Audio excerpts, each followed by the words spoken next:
Hi, welcome back to Power Score Lesson 3. Today we're going to discuss logical reasoning. Specifically, we're going to get into the weekend questions. If you remember from Lesson 1, we talked about the four main families of logical reasoning question types.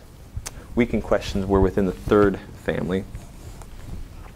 And in the third family, the question stem indicates that the flow of information is from answer choices to stimulus. That means that for these questions, we're supposed to accept the answer choices as stated. There's really no room to question the answer choices, but we're free to attack the stimulus. Practically what this means is that within the answer choices, the test makers are free to introduce information that you haven't seen yet. Frankly, the test makers could really bring up anything they wanted to, as long as the information that they provide has the impact of weakening the conclusion. I also want to make the point that when we do weekend questions, the correct answer typically doesn't destroy or invalidate the argument. Instead, what it tends to do is make the argument slightly harder to believe. The more difficult the question is, the more likely that the correct answer doesn't attack the argument too strongly. The reason for this, of course, is that then the contrast between the correct answer and the incorrect answers is somewhat less. The incorrect answers on a weekend question have no effect or strengthen. The correct answer makes the argument harder to believe. When you do a weekend question, or really almost any question on the test, it's important to understand what the conclusion is. Again, referring back to Lesson 1, we talked about how the premises in any argument tend to be accepted as stated. There's really no room to argue with the facts that you're given, but you can always question the conclusion. In fact, you always should. And the process really becomes that of trying to figure out the manner in which the premises might not necessarily lead to the conclusion that you're given. In weekend questions, this is especially the case. Your job is to take the premises and show how they don't necessarily give you the conclusion that the author wants you to believe. Because the conclusion is what's at issue here, it's very important that you learn how to identify the conclusion.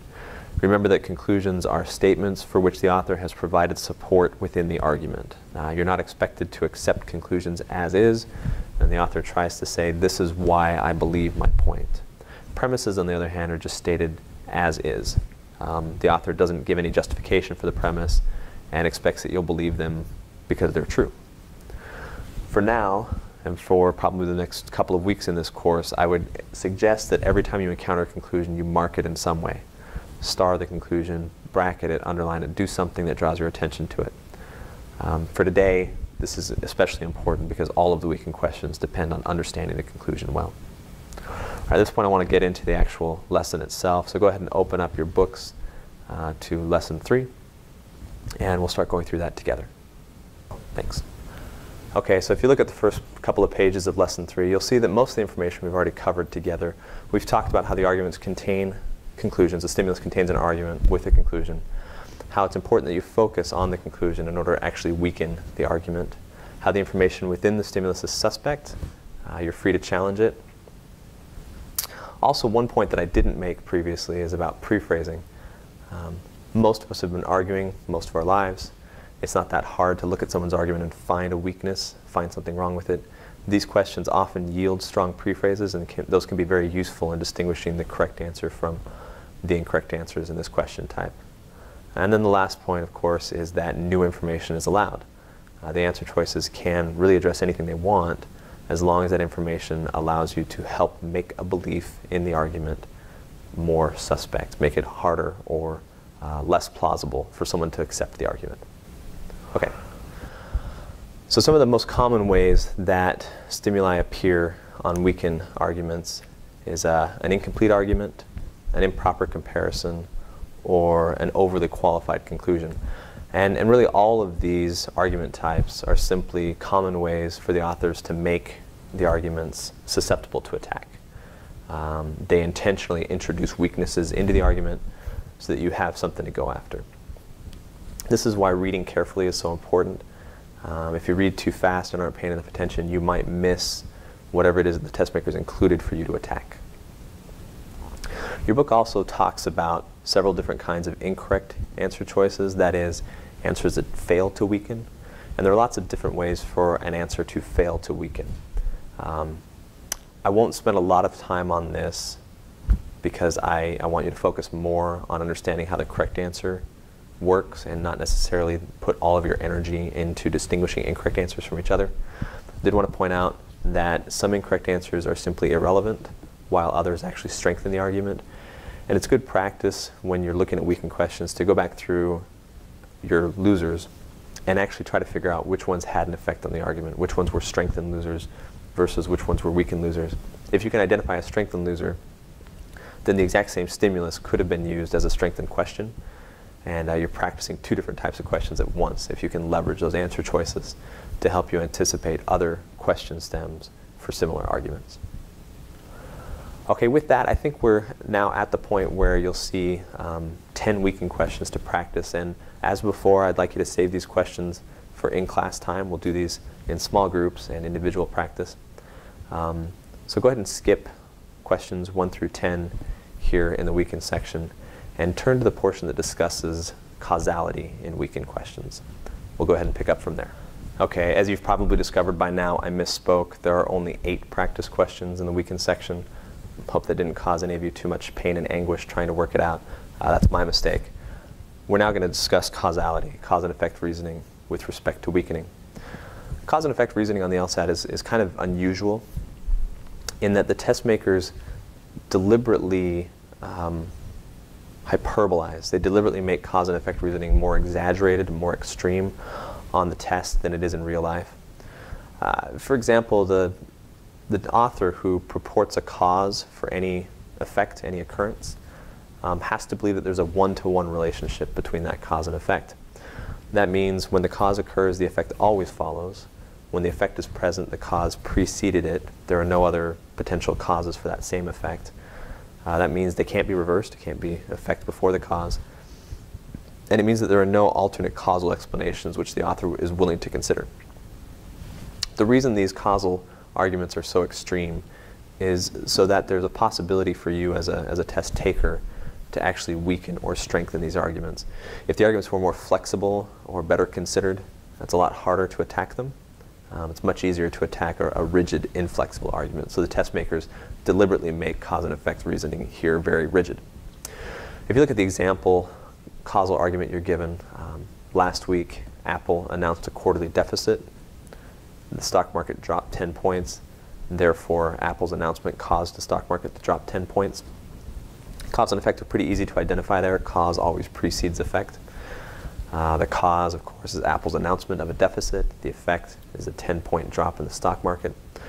But for this author, the exaggerated form is that this author believes every Apple announcement will lead to a 10-point drop in the stock market, ignoring, of course, all the other factors that affect the stock market.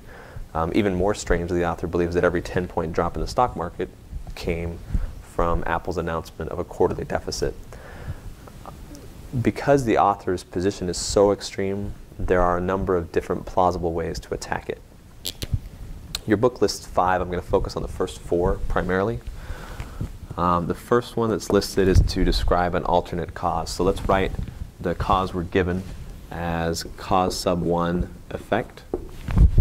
If I'm looking for an alternate cause, that means simply that I come up with some other reason. In this case, some other reason why the stock market dropped 10 points. Maybe it was Google had a bad quarter. Maybe there was a lawsuit that was found against the tech industry in general. Maybe gas prices are up. Could be any number of different things. But if I can suggest a reasonable alternative cause, then I've made the argument somewhat weaker. Another way to weaken a causal argument is to simply point out that the cause and effect don't always co-occur. Sometimes the cause is present when the effect is absent. Sometimes the effect is present when the cause is absent. And because the author is so, in a sense, wedded to this position, anytime you were to find either Apple's announcement without a subsequent stock market drop or a stock market drop that's not preceded by Apple's announcement, that would make this belief somewhat less plausible. It would challenge it to some extent.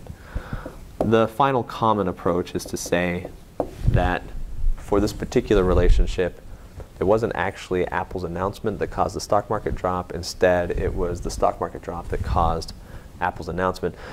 Now, if you're paying attention, that's going to sound pretty strange to suggest that the stock market drop several days later could have caused the announcement. And we understand that, temporally speaking, causes have to always precede effects. That's why this approach for weakening is actually relatively uncommon, because it's not very likely that the author is going to mess up the time aspect. When you see this, it's almost always in the context of processes, two processes that are ongoing, and processes that have an unknown start date. So things that have been happening for a while, and we're not actually sure which one came first. In those cases, you may have the option to suggest that the author just had the time backwards. The effect came first, chicken before the egg. Most of the time, we'll be focused on one of these approaches. Your book lists a fifth one, which talks about the data. I'm not very inclined to discuss that one because it doesn't happen very often, and because it goes against the overall idea that premises are not typically challenged. This might be included if the data were gathered through a survey and the test makers just want to point out that surveys aren't that reliable. For the most part, though, we're going to be looking at these first four. And as you go through the homework questions as well as the questions in class, you'll see that nearly all of them fall into one of these four categories. And you can begin to sort of identify commonalities in how the test makers allow you to attack causal arguments. Again, at this point, let's save the lesson questions for class. But if you want to practice these ideas and try to identify on your own where you have alternate causes, cause present, effect present, or reverse cause, go ahead and turn to the homework and you can practice those questions there. Thanks.